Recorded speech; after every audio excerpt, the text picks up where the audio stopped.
ਸਤਿ ਸ਼੍ਰੀ ਅਕਾਲ PBC news channel ਦੇਖ ਰਹੇ ਸਾਡੇ ਸਾਰੇ ਦਰਸ਼ਕਾਂ ਦਾ ਸਵਾਗਤ। ਮੈਂ ਤੁਹਾਡਾ ਕਵਿਤਾ ਸਿੰਘ ਤੇ ਸਭ ਤੋਂ ਪਹਿਲਾਂ ਇੱਕ ਨਜ਼ਰ ਹੈਡਲਾਈਨਸ ਤੇ। ਦੇਸ਼ ਭਰ ਦੇ ਵਿੱਚ ਕੋਰੋਨਾ ਨੇ ਮਚਾਇਆ ਕਹਿਰ। ਮਰੀਜ਼ਾਂ ਦੀ ਗਿਣਤੀ ਹੋਈ 6,48,000 ਤੋਂ ਪਾਰ। ਇੱਕ ਦਿਨ ਦੇ ਵਿੱਚ ਹੀ ਆਏ 22,505 ਨਵੇਂ ਮਾਮਲੇ। ਐਕਟਿਵ ਮਾਮਲਿਆਂ ਦੀ ਗਿਣਤੀ ਹੋਈ 2,35,829। शहीद सतनाम सिंह ਨੂੰ ਸ਼ਰਧਾਂਜਲੀ ਦੇਣ ਪਹੁੰਚੇ ਸਾਬਕਾ ਮੰਤਰੀ ਬਿਕਰਮ ਸਿੰਘ ਮਜੀਠੀਆ। ਕਿਹਾ ਲੇਹ ਦਾ ਦੌਰਾ ਕਰਕੇ ਪ੍ਰਧਾਨ ਮੰਤਰੀ ਨੇ ਸ਼ਹੀਦਾਂ ਨੂੰ ਦਿੱਤੀ ਸੱਚੀ ਸ਼ਰਧਾਂਜਲੀ। ਪੰਜਾਬ ਸਰਕਾਰ ਦੀ ਰੋਜ਼ਗਾਰ ਨੀਤੀ ਦੇ ਖਿਲਾਫ ਬੇਰੁਜ਼ਗਾਰ ਡੀਪੀ ਟੀਚਰਾਂ ਨੇ ਕੀਤਾ ਸਿੱਖਿਆ ਮੰਤਰੀ ਦੇ ਘਰ ਦਾ ਘਿਰਾਓ। ਵਿਧਾਇਕ ਪ੍ਰਗਟ ਸਿੰਘ ਦੇ ਰਵੱਈਏ ਦੇ ਖਿਲਾਫ ਜਲੰਧਰ ਦੇ ਦੁਕਾਨਦਾਰਾਂ ਦਾ ਗੁੱਸਾ ਫੁੱਟਿਆ। ਕਿਹਾ ਪ੍ਰਗਟ ਸਿੰਘ ਦਾ ਰਵੱਈਆ ਅਸਹਿਣਯੋਗ। ਰੈਫਰੈਂਡਮ 2020 ਦੇ ਲਈ ਆਨਲਾਈਨ ਵੋਟਿੰਗ ਕਰਵਾਉਣ ਦੇ ਐਲਾਨ ਤੋਂ ਬਾਅਦ ਪੁਲਿਸ ਆਈ ਹਰਕਤ ਦੇ ਵਿੱਚ। ਤਲਵੰਡੀ ਸਾਬੋ ਦੇ ਚੱਪੇ-ਚੱਪੇ ਤੇ ਤੈਨਾਤ ਬਠਿੰਡਾ ਪੁਲਿਸ। ਇਹਨਾਂ ਖਬਰਾਂ ਦੇ ਪ੍ਰਯੋਜਕ ਹਨ ਗਿਲਕੋ ਗਰੁੱਪ ਮੋਹਾਲੀ। ਤੁਹਾਡੇ ਲਈ ਲੈ ਕੇ ਆਏ ਹਨ ਪਿਆਰ ਦੀਆਂ ਇਮਾਰਤਾਂ ਸੱਚ ਦੀ ਬੁਨਿਆਦ ਤੇ ਹੁਣ ਖਬਰਾਂ ਵਿਸਥਾਰ ਨਾਲ। ਪੂਰੇ ਦੇਸ਼ ਦੇ ਵਿੱਚ ਪੈਰ ਪਸਾਰ ਚੁੱਕੇ ਕੋਰੋਨਾ ਦੀ ਭਿਆਨਕ ਬਿਮਾਰੀ ਦਿਨ ਪ੍ਰਤੀ ਦਿਨ ਹੋਰ ਭਿਆਨਕ ਹੁੰਦੀ ਜਾ ਰਹੀ ਹੈ ਤੇ ਇਸ ਦਾ ਕਹਿਰ ਰੁਕਣ ਦੇ ਵਿੱਚ ਨਹੀਂ ਆ ਰਿਹਾ। ਇਸੇ ਤਹਿਤ ਇਸ ਬਿਮਾਰੀ ਨੇ ਇੱਕ ਹੀ ਦਿਨ ਦੇ ਵਿੱਚ ਤੋੜਿਆ ਰਿਕਾਰਡ। ਪਿਛਲੇ 24 ਘੰਟਿਆਂ ਦੇ ਵਿੱਚ 22,505 ਨਵੇਂ ਮਾਮਲੇ ਜਦਕਿ 14,417 ਮਰੀਜ਼ ਸਿਹਤਯਾਬ ਹੋਏ ਅਤੇ 444 ਮਰੀਜ਼ਾਂ ਨੂੰ ਇਸ ਬਿਮਾਰੀ ਨੇ ਆਪਣੀ ਗ੍ਰਿਫਤ ਦੇ ਵਿੱਚ ਜਕੜ ਲਿਆ। ਕੋਰੋਨਾ ਦੀ ਭਿਆਨਕ ਬਿਮਾਰੀ ਦਾ ਕਹਿਰ ਪੂਰੇ ਦੇਸ਼ ਦੇ ਵਿੱਚ ਦਿਨ ਪ੍ਰਤੀ ਦਿਨ ਵਧਦਾ ਜਾ ਰਿਹਾ ਹੈ। ਸਿਹਤ ਵਿਭਾਗ ਦੀਆਂ ਭਰਪੂਰ ਕੋਸ਼ਿਸ਼ਾਂ ਦੇ ਬਾਵਜੂਦ ਹਰ ਨਵੀਂ ਸਵੇਰ ਦੇ ਨਾਲ ਮਰੀਜ਼ਾਂ ਦੀ ਗਿਣਤੀ ਵੀ ਵਧਦੀ ਜਾ ਰਹੀ ਹੈ। ਦੇਸ਼ ਭਰ ਦੇ ਵਿੱਚ ਹੁਣ ਤੱਕ ਸਾਹਮਣੇ ਆਏ ਮਰੀਜ਼ਾਂ ਦੀ ਗਿਣਤੀ 6,48,883 ਹੋ ਗਈ ਹੈ ਜੋ ਕਿ ਇੱਕ ਰਿਕਾਰਡ ਹੈ। ਜਿਨ੍ਹਾਂ ਦੇ ਵਿੱਚੋਂ 2,35,829 ਐਕਟਿਵ ਮਾਮਲੇ ਨੇ ਜਦਕਿ 18,669 ਮਰੀਜ਼ਾਂ ਦੀ ਹੁਣ ਤੱਕ ਮੌਤ ਹੋ ਚੁੱਕੀ ਹੈ। ਭਾਵੇਂ ਦਿਨ ਪ੍ਰਤੀ ਦਿਨ ਦੇਸ਼ ਦੇ ਵਿੱਚ ਵੱਧਦੇ ਜਾ ਰਹੇ ਅੰਕੜੇ ਇੱਕ ਚਿੰਤਾ ਦਾ ਵਿਸ਼ਾ ਬਣਦੇ ਜਾ ਰਹੇ ਨੇ ਪਰ ਇਸ ਦੇ ਨਾਲ ਹੀ ਦੇਸ਼ ਦੇ ਵਿੱਚ ਸਿਹਤਯਾਬ ਹੋਣ ਵਾਲੇ ਮਰੀਜ਼ਾਂ ਦੀ ਗਿਣਤੀ ਸਿਹਤ ਵਿਭਾਗ ਦੀਆਂ ਸਫਲਤਾਵਾਂ ਦੀ ਪ੍ਰਤੀਕ ਹੈ। ਹੁਣ ਤੱਕ ਦੇਸ਼ ਦੇ ਵਿੱਚ 3,94,319 ਮਰੀਜ਼ ਠੀਕ ਹੋ ਚੁੱਕੇ ਨੇ ਅਤੇ ਇੱਕ ਦਿਨ ਵਿੱਚ ਹੀ 14,417 ਮਰੀਜ਼ ਠੀਕ ਹੋਏ ਨੇ। ਦੂਜੇ ਪਾਸੇ ਪੰਜਾਬ ਦੇ ਵਿੱਚ ਬੀਤੇ 24 ਘੰਟਿਆਂ ਦੇ ਦੌਰਾਨ 153 ਨਵੇਂ ਮਾਮਲੇ ਸਾਹਮਣੇ ਆਏ ਜਿਸ ਦੇ ਨਾਲ ਹੁਣ ਰਾਜ ਦੇ ਵਿੱਚ ਐਕਟਿਵ ਮਰੀਜ਼ਾਂ ਦੀ ਗਿਣਤੀ 1,514 ਹੋ ਗਈ ਹੈ। ਹੁਣ ਤੱਕ ਪੰਜਾਬ ਦੇ ਵਿੱਚ 157 ਮੌਤਾਂ ਹੋ ਚੁੱਕੀਆਂ ਨੇ ਜਿਨ੍ਹਾਂ ਦੇ ਵਿੱਚ 5 ਹੋਰ ਮੌਤ ਦੇ ਮਾਮਲੇ ਸਾਹਮਣੇ ਆਏ। ਇਸੇ ਤਰ੍ਹਾਂ ਰਾਜਧਾਨੀ ਚੰਡੀਗੜ੍ਹ ਦੇ ਵਿੱਚ 4 ਨਵੇਂ ਮਾਮਲੇ ਸਾਹਮਣੇ ਆਏ ਨੇ ਜਦਕਿ ਗੁਆਂਢੀ ਰਾਜ ਹਰਿਆਣਾ ਦੇ ਵਿੱਚ 494 ਨਵੇਂ ਮਾਮਲੇ ਸਾਹਮਣੇ ਆਏ ਜਿਸ ਦੇ ਨਾਲ ਐਕਟਿਵ ਮਰੀਜ਼ਾਂ ਦੀ ਗਿਣਤੀ 4,057 ਹੋ ਗਈ। ਹੁਣ ਤੱਕ 11,691 ਮਰੀਜ਼ ਸਿਹਤਯਾਬ ਵੀ ਹੋ ਚੁੱਕੇ ਨੇ ਅਤੇ 255 ਮਰੀਜ਼ਾਂ ਦੀ ਮੌਤ ਹੋ ਗਈ ਹੈ। ਇਸੇ ਤਰ੍ਹਾਂ ਗੁਆਂਢੀ ਰਾਜ ਹਿਮਾਚਲ ਦੇ ਵਿੱਚ 19 ਨਵੇਂ ਮਾਮਲੇ ਸਾਹਮਣੇ ਆਏ ਅਤੇ ਐਕਟਿਵ ਮਰੀਜ਼ਾਂ ਦੀ ਗਿਣਤੀ 340 ਹੋ ਗਈ ਹੈ। Bureau report PBC news Chandigarh. Corona ਦੀ ਭਿਆਨਕ ਬਿਮਾਰੀ ਦਾ ਕਹਿਰ ਦੇਸ਼ ਦੇ ਨਾਨਾ ਪੰਜਾਬ ਦੇ ਵਿੱਚ ਆਪਣੇ ਅਸਰ ਵਿਖਾਉਂਦਾ ਜਾ ਰਿਹਾ ਤੇ ਹਰ ਨਵੀਂ ਸਵੇਰ ਪੰਜਾਬ ਦੇ ਲਈ ਵੀ ਭਾਰੂ ਹੁੰਦੀ ਜਾ ਰਹੀ ਹੈ ਤੇ ਸਿਹਤ ਵਿਭਾਗ ਦੀਆਂ ਲੱਖ ਕੋਸ਼ਿਸ਼ਾਂ ਦੇ ਬਾਵਜੂਦ ਵੀ ਹਰ ਰੋਜ਼ ਪੰਜਾਬ ਦੇ ਅੰਕੜਿਆਂ ਦੇ ਵਿੱਚ ਭਾਰੀ ਵਾਧਾ ਹੁੰਦਾ ਜਾ ਰਿਹਾ ਹੈ। ਕੋਰੋਨਾ ਦੀ ਭਿਆਨਕ ਬਿਮਾਰੀ ਦਾ ਕਹਿਰ ਦੇਸ਼ ਦੇ ਨਾਨਾ ਪੰਜਾਬ ਦੇ ਵਿੱਚ ਆਪਣੇ ਅਸਰ ਵਿਖਾਉਂਦਾ ਜਾ ਰਿਹਾ ਅਤੇ ਹਰ ਨਵੀਂ ਸਵੇਰ ਪੰਜਾਬ ਦੇ ਲਈ ਵੀ ਭਾਰੂ ਹੁੰਦੀ ਜਾ ਰਹੀ ਹੈ ਤੇ ਸਿਹਤ ਵਿਭਾਗ ਦੀਆਂ ਲੱਖ ਕੋਸ਼ਿਸ਼ਾਂ ਦੇ ਬਾਵਜੂਦ ਵੀ ਹਰ ਰੋਜ਼ ਪੰਜਾਬ ਦੇ ਅੰਕੜਿਆਂ ਦੇ ਵਿੱਚ ਭਾਰੀ ਵਾਧਾ ਹੁੰਦਾ ਜਾ ਰਿਹਾ ਹੈ। ਇਸੇ ਤਹਿਤ ਬੀਤੇ 24 ਘੰਟਿਆਂ ਦੇ ਦੌਰਾਨ ਪੰਜਾਬ ਦੇ ਵਿੱਚ 153 ਨਵੇਂ ਮਾਮਲੇ ਸਾਹਮਣੇ ਆਏ ਜਿਸ ਦੇ ਵਿੱਚ ਅੰਮ੍ਰਿਤਸਰ 11, ਲੁਧਿਆਣਾ 54, ਜਲੰਧਰ 19, ਸੰਗਰੂਰ 18, ਪਟਿਆਲਾ 12, ਮੋਹਾਲੀ 4, ਗੁਰਦਾਸਪੁਰ 10, ਪਠਾਨਕੋਟ 1, ਤਰਨਤਾਰਨ 6, ਹੁਸ਼ਿਆਰਪੁਰ 1, ਨਵਾਂ ਸ਼ਹਿਰ 6, ਫਰੀਦਕੋਟ 1, ਮੋਗਾ 4, ਫਜ਼ਲਕਾ 1, ਫਿਰੋਜ਼ਪੁਰ 2, ਬਠਿੰਡਾ 1, ਕਪੂਰਥਲਾ 1 ਅਤੇ ਬਰਨਾਲਾ ਤੋਂ ਇੱਕ ਹੋਰ ਮਾਮਲਾ ਸਾਹਮਣੇ ਆਇਆ ਹੈ। ਹੁਣ ਤੱਕ ਪੰਜਾਬ ਦੇ ਵਿੱਚ ਮਰਨ ਵਾਲਿਆਂ ਦੀ ਸੰਖਿਆ 157 ਹੋ ਚੁੱਕੀ ਹੈ ਤੇ 24 ਘੰਟਿਆਂ ਦੇ ਵਿੱਚ ਮਰਨ ਵਾਲਿਆਂ ਦੀ ਸੰਖਿਆ 5 ਹੋ ਗਈ ਹੈ। Bureau report PBC news Chandigarh. Akali Dal Badal ਦੇ ਸੀਨੀਅਰ ਆਗੂ ਬਿਕਰਮ ਸਿੰਘ ਮਜੀਠੀਆ ਗੁਰਦਾਸਪੁਰ ਦੇ ਪਿੰਡ ਭੋਜਪੁਰ ਦੇ ਸਪੂਤ ਸ਼ਹੀਦ ਫੌਜੀ ਸਤਨਾਮ ਸਿੰਘ ਦੇ ਘਰ ਪਹੁੰਚੇ। ਉਹਨਾਂ ਨੇ ਸ਼ਹੀਦਾਂ ਨੂੰ ਸ਼ਰਧਾਂਜਲੀ ਦਿੰਦੇ ਹੋਏ ਪ੍ਰਧਾਨ ਮੰਤਰੀ ਨਰਿੰਦਰ ਮੋਦੀ ਦੇ ਲੇਹ ਲੱਦਾਖ ਦੌਰੇ ਨੂੰ ਸ਼ਹੀਦਾਂ ਨੂੰ ਸੱਚੀ ਸ਼ਰਧਾਂਜਲੀ ਕਰਾਰ ਦਿੱਤਾ।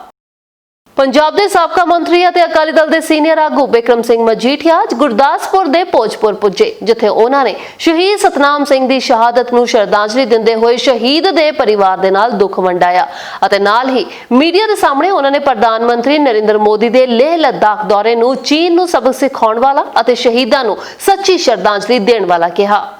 ਤੇ ਅੱਜ ਮੈਂ ਆਪ ਬਜ਼ੁਰਗਾਂ ਦੇ ਕੋਲ ਮਾਤਾ ਜੀ ਦੇ ਦਰਸ਼ਨ ਇਹਨਾਂ ਦੇ ਜਿਹੜੇ ਛੋਟੇ ਭਾਈ ਸਾਹਿਬ ਹੈ ਸਤਨਾਮ ਸਿੰਘ ਜੀ ਦੇ ਸ਼ਹੀਦੀ ਦੇ ਸੁਖਚੈਨ ਜੀ ਜਿਹੜੇ ਆਪ ਆਰਮੀ 'ਚ ਬੜੀ ਵੱਡੀ ਸੇਵਾ ਕਰ ਰਹੇ ਆ ਉਹਨਾਂ ਨਾਲ ਸਾਰਿਆਂ ਨਾਲ ਸਤਿਕਾਰ ਵਜੋਂ ਉਸ ਸ਼ਹਾਦਤ ਦੇ ਦੁੱਖ ਵੀ ਸਾਂਝਾ ਕੀਤਾ। ਬਹੁਤ ਵੱਡੀ ਕੁਰਬਾਨੀ ਹੈ ਔਰ ਅੱਜ ਸਾਡੇ ਪ੍ਰਧਾਨ ਮੰਤਰੀ ਸਾਹਿਬ ਜੀ ਲੇਹ ਲਦਾਖ ਫੌਜ ਦੀ ਹੌਸਲਾ ਅਫਜ਼ਾਈ ਲਈ ਗਏ ਆ। ਮੈਂ ਕਹਿ ਸਕਦਾ ਸ਼ਾਇਦ ਹਿਸਟਰੀ 'ਚ ਪਹਿਲੀ ਵਾਰੀ ਹੋਇਆ ਦੋ ਮੁਲਕਾਂ ਦੀ, ਚਾਈਨਾ ਔਰ ਹਿੰਦੁਸਤਾਨ ਦੀ, ਜਦੋਂ ਐਡੇ ਮਾਹੌਲ ਖਤਰਨਾਕ ਹੋਵੇ ਕਿ ਕਿਸੇ ਵੇਲੇ ਵੀ ਕੁਝ ਹਾਦਸਾ ਵਾਪਰ ਸਕਦਾ, ਉਸ ਮੌਕੇ 'ਤੇ ਫੌਜ ਦੇ ਨਾਲ ਜਾ ਕੇ ਪ੍ਰਧਾਨ ਮੰਤਰੀ ਦਾ ਖਲੋਣਾ ਮੈਂ ਸਮਝਦਾ ਸਾਡੀ ਸਭ ਦੀ ਜ਼ਿੰਮੇਵਾਰੀ ਬਣਦੀ ਹੈ। ਇਸ ਦੌਰਾਨ ਅਕਾਲੀ ਦਲ ਬਾਦਲ ਦੇ ਸੀਨੀਅਰ ਆਗੂ ਬਿਕਰਮ ਸਿੰਘ ਮਜੀਠੀਆ ਨੇ ਮੀਡੀਆ ਦੇ ਸਾਹਮਣੇ ਪੰਜਾਬ ਸਰਕਾਰ ਨੂੰ ਹੋ ਰਹੇ ਘਪਲਿਆਂ ਦੇ ਬਾਰੇ ਘੇਰਿਆ ਅਤੇ ਨਾਲ ਹੀ ਆਮ ਲੋਕਾਂ ਦੀ ਸਰਕਾਰ ਦੇ ਵੱਲੋਂ ਕੀਤੀ ਜਾ ਰਹੀ ਲੁੱਟ ਤੇ ਚਿੰਤਾ ਜ਼ਾਹਿਰ ਕੀਤੀ। ਮਜੀਠੀਆ ਨੇ ਫੀਸ ਮਾਮਲੇ ਦੇ ਵਿੱਚ ਹਾਈ ਕੋਰਟ ਦੇ ਫੈਸਲੇ ਤੇ ਟਿੱਪਣੀ ਕਰਦਿਆਂ ਕਿਹਾ ਕਿ ਇਸ ਦੇ ਨਾਲ ਕਾਂਗਰਸ ਨੇ ਬੱਚਿਆਂ ਦੇ ਮਾਪਿਆਂ ਦੇ ਨਾਲ ਧਰੋਹ ਕਮਾਇਆ ਹੈ, ਕਿਉਂਕਿ ਉਹਨਾਂ ਦਾ ਪੱਖ ਸਹੀ ਨਾ ਪੇਸ਼ ਕਰਨ ਦੇ ਵਿੱਚ ਵੀ ਸਰਕਾਰ ਦੀ ਨਿੱਜੀ ਸਕੂਲਾਂ ਨੂੰ ਫਾਇਦਾ ਪਹੁੰਚਾਉਣ ਵਾਲੀ ਪਾਲਿਸੀ ਨਜ਼ਰ ਆਈ ਹੈ। कि आपने कुछ दिन पहला रौला तो पाया, मगर शायद 70-72 साल की आज़ादी च पहली बारी है कि दिल्ली च डीजल दियां कीमतां पेट्रोल नालों वध ने। जिथे इन्हां दी सरकार चलदी है उत्थे 80 रुपए 48 पैसे यह जिहा कुछ रेट है डीजल का, तो पेट्रोल उस तो सस्ता ही है। ये कदे नहीं होया अज तक। ये भी कि ਜਿਹੜੇ ਰੌਲਾ ਪਾਉਂਦੇ ਪਹਿਲਾਂ ਦਿੱਲੀ ਜਾ ਕੇ ਤਾਂ ਕੁਝ ਆਪਦੇ ਮੁੱਖ ਮੰਤਰੀ ਸਾਹਿਬ ਨੂੰ ਸਮਝਾਉਣ। ਔਰ ਲਾਸਟ ਗੱਲ ਜਿਹੜੀ ਫੀਸਾਂ ਨੂੰ ਲੈ ਕੇ ਆ, ਦੇਖੋ ਇੱਕ ਮੁਹਿੰਮ ਚੱਲ ਰਹੀ ਹੈ ਨੋ ਸਕੂਲ ਨੋ ਫੀਸ, ਕਿ ਜਦ ਸਾਨੂੰ ਸਕੂਲ ਹੀ ਨਹੀਂ ਲੱਗ ਰਿਹਾ ਤੇ ਫੀਸਾਂ ਦੇਣੀਆਂ ਹਰੇਕ ਦੇ ਵੱਸ ਦਾ ਰੋਗ ਨਹੀਂ ਹੈ। ਠੀਕ ਹੈ, ਜਿਹੜੇ ਤਾਂ ਸਹਿੰਦੇ ਆ ਉਹ ਦੇ ਦੇਣ, ਮਗਰ ਜਿਨ੍ਹਾਂ ਦੀਆਂ ਨੌਕਰੀਆਂ ਹੀ ਚਲੇ ਗਈਆਂ ਜਾਂ ਜਿਨ੍ਹਾਂ ਨੂੰ ਤਨਖਾਹ 50% ਹੋ ਗਈ है या तनख्वाह बंद हो गई है या काम आमदनी ख़त्म हो गई है, वो नहीं फीस अफोर्ड कर सकते। इसलिए सरकार ने जो मिली भुगत friendly match Khediya, high court 'च कोई तत्थ ठीक तरीके नाल नहीं रखिया, ਉਹਦਾ एंड रिजल्ट की होया कि अज मापियां नूं मार पई, बच्चियां नूं मार। ਗੁਰਦਾਸਪੁਰ ਤੋਂ ਪੀਬੀਸੀ ਨਿਊਜ਼ ਦੇ ਲਈ ਨਿਤਨ ਲੂਥਰਾ ਦੀ ਰਿਪੋਰਟ। ਜਲੰਧਰ ਦੇ ਬੱਸ ਸਟੈਂਡ ਤੇ ਬਾਹਰ ਲੱਗੀਆਂ ਦੁਕਾਨਾਂ ਨੂੰ ਨਗਰ ਨਿਗਮ ਦੇ ਵੱਲੋਂ ਹਟਾਉਣ ਦੇ ਮਾਮਲੇ ਦੇ ਵਿੱਚ ਵਿਧਾਇਕ ਪ੍ਰਗਟ ਸਿੰਘ ਅਤੇ ਦੁਕਾਨਦਾਰ ਆਮੋ ਸਾਹਮਣੇ ਆ ਗਏ ਨੇ। ਦੁਕਾਨਦਾਰਾਂ ਨੇ ਤਾਂ ਵਿਧਾਇਕ ਨੂੰ ਧਮਕੀ ਵੀ ਦੇ ਦਿੱਤੀ ਹੈ ਕਿ ਉਹਨਾਂ ਦੀ ਇਹ ਦਾਦਾਗਿਰੀ ਕਿਤੇ ਵੀ ਨਹੀਂ ਚੱਲਣ ਦੇਣਗੇ। ਜਲੰਧਰ ਦੇ ਭਗਵਾਨ ਵਾਲਮੀਕੀ ਚੌਕ ਦੇ ਸਾਹਮਣੇ ਇਹ ਸੰਘਰਸ਼ ਕਰ ਰਹੇ ਸਥਾਨਕ ਬੱਸ ਸਟੈਂਡ ਦੇ ਕੋਲ ਲੱਗੀਆਂ ਦੁਕਾਨਾਂ ਦੇ ਦੁਕਾਨਦਾਰ ਨੇ, ਜਿਨ੍ਹਾਂ ਨੂੰ ਜਲੰਧਰ ਨਗਰ ਨਿਗਮ ਦੇ ਵੱਲੋਂ ਹਟਾਈਆਂ ਜਾ ਰਹੀਆਂ ਉਹਨਾਂ ਦੀਆਂ ਦੁਕਾਨਾਂ ਦੇ ਪ੍ਰਤੀ ਰੋਸ਼ ਹੈ ਅਤੇ ਨਾਲ ਹੀ ਇਹ ਵੀ ਗੁੱਸਾ ਹੈ ਕਿ ਵਿਧਾਇਕ ਪ੍ਰਗਟ ਸਿੰਘ ਉਹਨਾਂ ਦੀ ਰਾਏ ਸੁਣਨ ਦੀ ਬਜਾਏ ਉਹਨਾਂ ਦੇ ਨਾਲ ਦੁਰਵਿਹਾਰ ਕਰ ਰਹੇ ਨੇ। ਅੱਜ ਜੋਤੀ ਚੌਂਕ ਕੱਪੜਾ ਮਾਰਕੀਟ ਦੇ ਪ੍ਰਧਾਨ ਬਾਲਾ ਜੀ ਨੇ ਸਾਡਾ ਸਮਰਥਨ ਕੀਤਾ ਹੈ ਤੇ ਮੈਂ ਉਹਨਾਂ ਦਾ ਬਹੁਤ ਬਹੁਤ ਧੰਨਵਾਦੀ ਹਾਂ। ਤੇ ਅਸੀਂ ਜਿਹੜਾ ਵੀ ਪ੍ਰੋਟੈਸਟ ਅੱਗੋਂ ਚਲਾਣਾ ਹੈ ਤੇ ਅਸੀਂ ਇਦਾਂ ਹੀ ਸ਼ਾਂਤਮਈ ਕਰਾਂਗੇ। ਜੇ ਪੁਲਿਸ ਸਾਨੂੰ ਤੰਗ ਪਰੇਸ਼ਾਨ ਜਾਂ ਪਰਚਾ ਪਾਉਂਦੀ ਏ ਤੇ ਅਸੀਂ ਆਪਣੀ ਜਾਨ ਤੇ ਵੀ ਖੇਲਣ ਲਈ ਤਿਆਰ ਹਾਂ। ਤੇ ਅਸੀਂ ਹਲਕਾ ਦੇ ਸਾਰੇ ਹਲਕਿਆਂ ਦੇ ਵਿੱਚ ਅਸੀਂ ਜਾਣਾ ਵਾਰੋ ਵਾਰੀ ਕਿ ਇਹਨਾਂ ਨੂੰ ਕਾਂਗਰਸੀਆਂ ਨੂੰ ਪਤਾ ਲੱਗੇ ਕਿ ਆਪਣੇ ਵਰਕਰਾਂ ਨੂੰ ਜਾਂ ਗਰੀਬਾਂ ਨੂੰ ਗਾਲਾਂ ਕੱਢਣ ਦਾ ਕੀ ਛਿੱਲਾ ਹੁੰਦਾ ਹੈ। ਔਰ ਕਿਸੇ ਵੀ ਸੂਰਤ ਦੇ ਵਿੱਚ ਇਹਨੂੰ ਆਪਾਂ ਸਹੀ ਨਹੀਂ ਠਹਿਰਾ ਸਕਦੇ, ਕਿਉਂਕਿ ਇਹ ਗਰੀਬ ਲੋਕ ਪਿਛਲੇ 45-50 ਸਾਲਾਂ ਤੋਂ ਉਸ ਜਗ੍ਹਾ ਦੇ ਉੱਤੇ ਬੈਠ ਕੇ ਆਪਣੇ ਪਰਿਵਾਰਾਂ ਦਾ ਮਤਲਬ ਕਿ ਪੇਟ ਪਾਲਦੇ ਆ। ਔਰ ਇਹਨਾਂ ਦੇ ਨਾਲ ਅਣਗਿਣਤ ਹੋਰ ਲੋਕ ਵੀ ਹੈ ਜਿਹੜੇ ਇਹਨਾਂ ਦੇ ਨਾਲ ਜੁੜ ਕੇ ਆਪਣੀ ਰੋਜੀ ਰੋਟੀ ਕਮਾਉਂਦੇ ਆ ਇੱਥੋਂ। ਔਰ ਜਿੱਦਾਂ ਕਿ ਸਾਰਿਆਂ ਨੂੰ ਪਤਾ ਹੈਗਾ ਕਿ ਜਦੋਂ ਕੈਪਟਨ ਸਾਹਿਬ ਦੀ ਸਰਕਾਰ ਆਈ ਸੀਗੀ ਤੇ ਉਹਨਾਂ ਦਾ ਇਹ ਕਹਿਣਾ ਕਿ ਹਰ ਘਰ ਦੇ ਵਿੱਚ ਇੱਕ ਨੌਕਰੀ ਔਰ ਜਾਂ ਹਰ ਘਰ ਦੇ ਵਿੱਚ ਇੱਕ ਰੋਜ਼ਗਾਰ ਦਾ ਮੈਂ ਪ੍ਰਬੰਧ ਕਰਾਂਗਾ। ਤੇ ਲੇਕਿਨ ਜੋ ਵਿਵਸਥਾ ਅੱਜ ਅਸੀਂ ਦੇਖ ਰਹੇ ਹਾਂ ਉਹ ਵਿਵਸਥਾ ਜਿਹੜੀ ਹੈ ਗਰੀਬ ਮਾਰੂ ਵਿਵਸਥਾ ਹੀ ਨਜ਼ਰ ਆ ਰਹੀ ਹੈ। Bureau report PBC news Jalandhar. Referendum 2020 ਦੇ ਲਈ ਆਨਲਾਈਨ VOTING ਕਰਵਾਉਣ ਦੇ ਐਲਾਨ ਤੋਂ ਬਾਅਦ ਪੰਜਾਬ ਪੁਲਿਸ ਹਰਕਤ ਦੇ ਵਿੱਚ ਆ ਗਈ ਹੈ ਤੇ ਬਠਿੰਡਾ ਦੀ ਇਤਿਹਾਸਕ ਨਗਰੀ ਤਲਵੰਡੀ ਸਾਬੋ ਦੇ ਵਿੱਚ ਪੰਜਾਬ ਪੁਲਿਸ ਨੇ ਸਖਤ ਪ੍ਰਬੰਧ ਕਰਕੇ ਇਹਨਾਂ ਦਾਅਵਿਆਂ ਦੀ ਫੂਕ ਕੱਢ ਦਿੱਤੀ। ਬਠਿੰਡਾ ਦੀ ਇਤਿਹਾਸਕ ਨਗਰੀ ਤਲਵੰਡੀ ਸਾਬੋ ਦੇ ਵਿੱਚ ਪੰਜਾਬ ਪੁਲਿਸ ਚੱਪੇ-ਚੱਪੇ ਤੇ ਚੈਕਿੰਗ ਕਰਦੀ ਨਜ਼ਰ ਆਈ, ਕਿਉਂਕਿ ਕੁਝ ਲੋਕਾਂ ਦੇ ਵੱਲੋਂ ਰੈਫਰੈਂਡਮ 2020 ਦੇ ਲਈ ਆਨਲਾਈਨ VOTING ਕਰਵਾਉਣ ਦੇ ਐਲਾਨ ਤੋਂ ਬਾਅਦ ਪੁਲਿਸ ਹਰਕਤ ਦੇ ਵਿੱਚ ਆ ਗਈ। ਤਲਵੰਡੀ ਸਾਬੋ ਤੋਂ ਤਖਤ ਸ੍ਰੀ ਦਮਦਮਾ ਸਾਹਿਬ ਦੇ ਰਾਹ ਵਿਚਕਾਰ ਪੁਲਿਸ ਨੇ ਭਾਰੀ ਬੰਦੋਬਸਤ ਕੀਤਾ ਤਾਂ ਕਿ ਕੋਈ ਅਣਸੁਖਾਵੀ ਘਟਨਾ ਨਾ ਵਾਪਰੇ। काफ़ी ज़्यादा फोर्स लगी है, सारे ही 4 सपेरे रूटां ते लगी हुई है। जिधर दी भी कोई एंट्री है कि ताकि कोई शक्की बंदा कोई एंटर ना हो जाए। पूरी सख्त निगरानी तहत ड्यूटियां लाई गई सीनियर अफसरां के हुक्म के मुताबिक ताकि कोई शक्की बंदा किसी किस्म की कोई शरारत ना कर सके। ਬਠਿੰਡਾ ਤੋਂ ਪੀਬੀਸੀ ਨਿਊਜ਼ ਦੇ ਲਈ ਅਮਨਦੀਪ ਗੋਸਲ ਦੀ ਰਿਪੋਰਟ। ਪੰਜਾਬ ਦੇ ਬੇਰੁਜ਼ਗਾਰ ਡੀਪੀ ਟੀਚਰਾਂ ਨੇ ਆਪਣਾ ਗੁੱਸਾ ਸਿੱਖਿਆ ਮੰਤਰੀ ਤੇ ਕੱਢਿਆ, ਉਹ ਵੀ ਉਹਨਾਂ ਦੇ ਸੰਗਰੂਰ ਨਿਵਾਸ ਦਾ ਘਿਰਾਓ ਕਰਕੇ। ਇਸ ਦੌਰਾਨ ਪੁਲਿਸ ਅਤੇ ਬੇਰੁਜ਼ਗਾਰ ਡੀਪੀ ਟੀਚਰਾਂ ਦੇ ਵਿੱਚ ਝੜਪ ਹੋਣ ਦੀ ਵੀ ਖਬਰ ਸਾਹਮਣੇ ਆਈ ਹੈ।